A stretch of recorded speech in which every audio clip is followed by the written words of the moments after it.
Welcome to the channel, welcome to the workshop, and you might have seen a couple of videos of me turning my carport into a garage. Got one last panel to do, and that's today's video. I'll show you which one I mean. It's the one right at the back. So obviously we fitted the garage done last video, panelled in this side, but there's always been this section here which has been open, and today that's what we're doing. So I've got me a panel. It's 3 meters long. It's not quite long enough because we've got to cut at an angle. The top part I get it cut off should be able to pop in there, and I'm also use all the offcuts that we used to do all this, as well as I've just got an extra one just to be on the safe side, which I painted last night. So this should be quite a quick video. I'll show you how I'm going to put it together in a minute when I get up there with the set of steps. It should be quite a quick video, but it means this garage is now weather tight effectively. Still got to do the garage door, but it's weather tight. And there's also going to stop the cat getting in and sleeping on top of my car in the daytime, which is, I don't mind, but when the car's been cleaned for a car show, it's a bit of a pain. Anyway, let me get some tools out and I'll show you how we're going to try and retrofit a panel in there between my fence and my roof. Okay, so we've got the top edge of my, so it's about a bit echoey in here because I'm right up against the panels. The top edge of my fence, which are just standard fence panels, just 10 on the side, so there's not a lot of meat on those, although we can drill into this top piece here. It's about an inch thick. But my idea is to try and frame this. So I'm quite lucky in the fact that if I put this in that way, like that this line here ties in with the front of the fence. And that's the same everywhere. So within reason. So the plan is to create a bit of a frame. So we'll get all these cut correct to the top of the fence, and I might do a panel across sort of this way as well, just so when I put the panel on I can screw along here and along that. It will leave a little air gap at the top, which I'm happy with because I want to get some airflow to the top. But that's the plan for this. A bit further back up here, I'm going to put two pieces along that, two of these two with, just to bring everything out and align it with the roof where the door is. So the plan, first of all, is to get all this size and trim down and put in, and then we can get the panel cut down. And I say I'm hoping to use the offcut from the panel to this bottom end. It'll fit this end, fit the bottom end. So let's start lining up, leveling off, measuring everything, and getting everything cut. I need some tools out for that. Slight change of plan, only nothing dramatic. I was going to look at putting this longer piece all the way through here, which fits fine. But when you put this on, it sits in front, and I don't want an air gap allowing water to run down this wall that can potentially come through from the back. So the plan is to slide this over and mount this to the front. I can drill this in then, and then those vertical bits will fit flush on the top of this. So I'm going to get this attached and I can start measuring out the top one. So let's put a time lapse on for that, and then we can deal with the gate in a minute.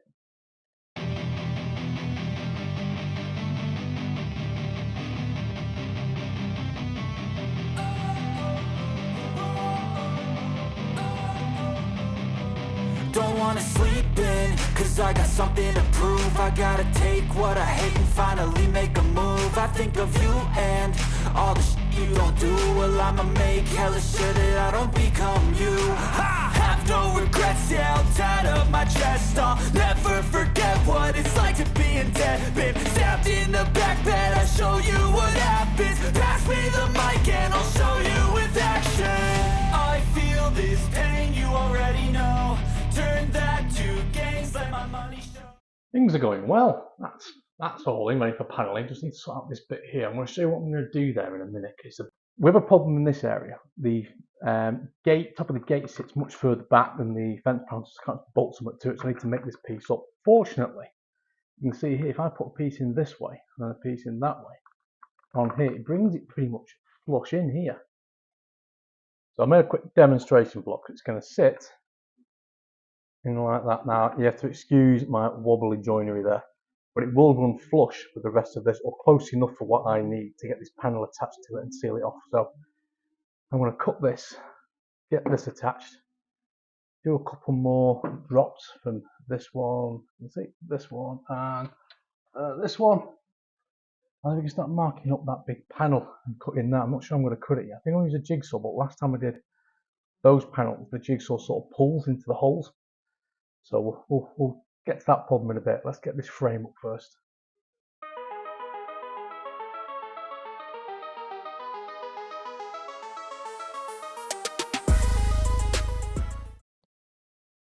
Frames up. A little bit of tweaking at, say, this end above the door, to trim the top of the door off because it runs down a little bit. I'll probably be changing the door anyway at some point. It was a little more conventional from a gate to a door, but we'll leave that for now. So frames up. I think it's time for a bit of a tidy up. On the plus side, there's not much of this timber left over from doing that panel. I did buy one more length and paint it, but I've got a couple of pieces here which I'll probably keep. All these little bits can go because they may well end up being useful in doing something in here to put some short shelves in. I don't know. But anyway, let's have a much needed tidy up that we can get the jigsaw out.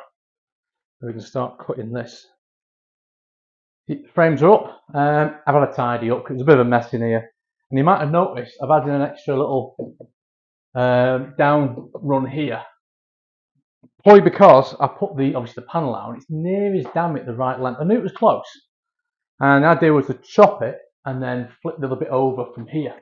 But it's getting a little bit tight for space. Add to that, I still need to get access to the downspout from the roof and the gutter. And it'll allow me to put a panel on there I can easily move. Much easier than having to take a big section off. So now what we're going to do is going to cut this down then to run from here all the way to the end. There'll be like an inch gap at the end, which I'll seal because I've got my power coming in through there. So now it's the real big, the difficult bit, measuring that up and cutting it once, because that's, although it's only 25 quid for the panel, it's 25 quid delivery. So it's 50 quid if I screw it up. So I've got two options. I'll do the measurements at each end, strike a line and trim it. Or one option may be hold the whole thing up, scribe the line and then flip it. I'm tempted to go with the first one, which is to measure both ends, draw a line and then trim it. So I know it's going to go up correctly. There's going to be no creep of it twisting because it will twist a little bit. So yeah, I think we're going to do that. I think we're going to do measure, cut, strike a nice big line, be a 3 meter cut. I'm going to use a jigsaw, but be very careful though, because when I did these panels over here, because the little pockets in them, like two panels put together with a frame between. Every time you go through one, it tries to pull, and tries to pull. Now, it's not a big issue because it's going to sit slightly above. It'll sit slightly above this, just below these. So there's no water going to get into it. But it's just, I just need to make sure I don't run off too much. Yeah. Anyway, it's going to be a measure 9 times, cut once, hopefully. I need to get some measuring up done. When you come back to you, I'll hopefully have a line drawn on here, and we're going to do the cut. All marked up.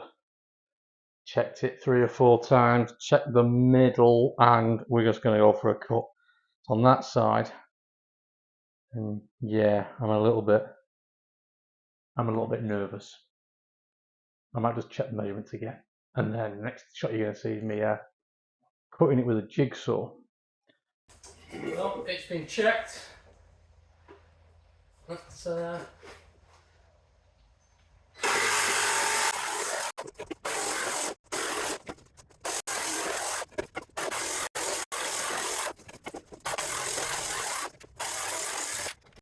That was nerve-wracking. I've come off a little bit at the top, but you're not going to see. It's going to be tucked away.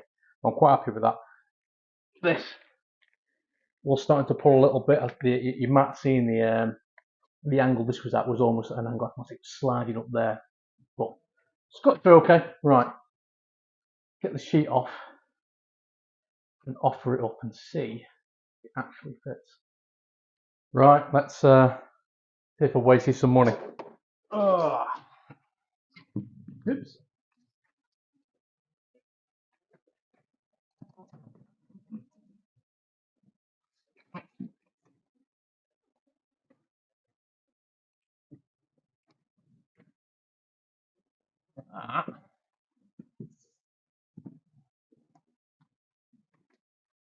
It's pretty good.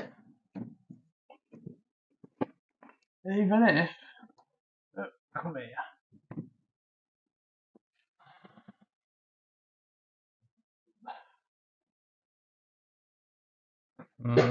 You know what I did, don't you?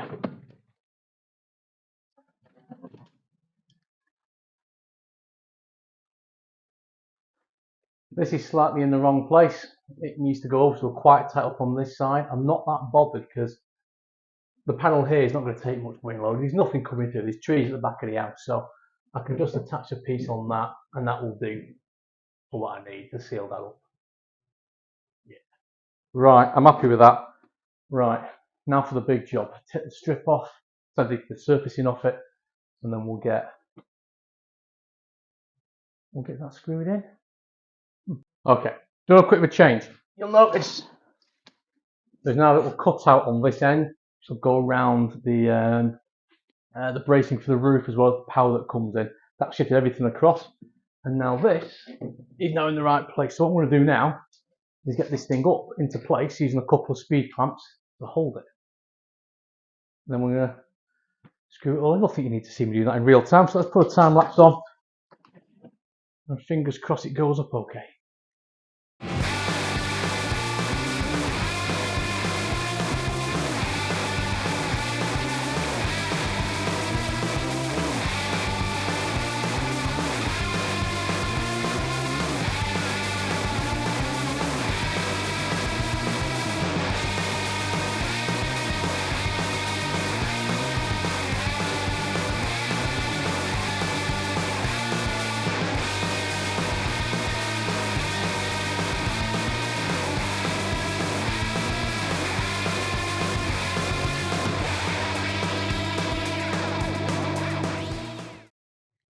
In, really happy with it.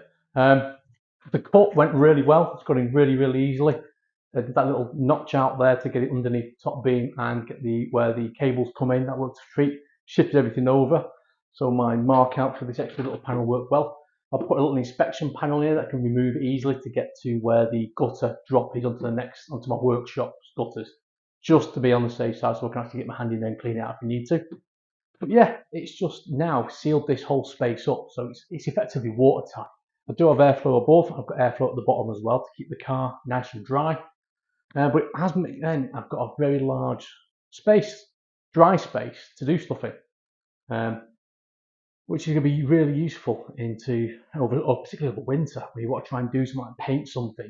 You can't, anything bigger than this big, you can't do it in the workshop because you're constantly working around it.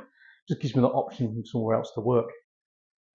Next jobs on this. Well, that's the main build done. So the garage doors on, the side panels are done. The top panel's done. That'll stop the cat getting in here as well because he loves sleeping on top of my car, which is a pain because he leaves footprints all over it. So that's sealed this. The next step, which will happen probably this year, is to get power into here. So we're looking at, got a few plug sockets on the walls. I do have a plug socket in here. That's basically plugged inside the house, and I can't really run a welder on it. I want to run a welder on it. So with the workshop just being up behind this wall, I've got a consumer unit there. I can easily take a full, high ampage out of that. So we're going to get lights. We're going to get plug sockets. I can then start looking about doing things like putting shelving. So I've got a little nut in this space here, which is now dead space. So that's going to get shelving in it. I'm going to get the ladders attached to the walls, that kind of thing. Just get stuff out of the workshop and into here. Now I do have to be careful because my drive does overflow through this space, so I can't have anything on the floor. But apart from that, I'm looking forward to this space. Let me have a quick spin around with you. As you can see, it's a reasonably big space. Spin around. That's where I'm going to put some shelving because I've got some dead space there effectively. I'm thinking trolley jacks in here already. That needs to be lifted up. As I said, we've got when the driveway overflows in really heavy rain, it does come through here. It's always done that, so I just need to lift that up, keep it out of the way, keep it out of the wet. I think about attaching the ladders to the wall there because I have two sets of ladders in the house and they're just a pain. It just frees up in the workshop, so I might be able to get all my car cleaning gear stacked in here with the car, with the jet wash, that kind of thing. Anyway, that's enough me waffling on. But yeah, quick garage-ish build conversion of my carport to a garage. Many thanks, mainly to a mate down the road, Mark, who let me have the garage door for free. That's obviously a hell of a lot of money. It's a really good quality one as well. Apart from that, the bill for panelling in the sides, doing all of that. What have I spent? 300 quid, 350 quid. Obviously there'll be power. That'll probably cost another £200 or £300, maybe £400 by the time I've paid an electrician to come in. So for what? We'll call it £800 or £900. Got a garage with power and a lot more usable space. Anyway, I'm really happy. I just hope the cat doesn't get in there. I'm going to be checking, see if there's any way you can sneak in, but we'll see. Anyway, made it this far. Thanks for watching. Cheers.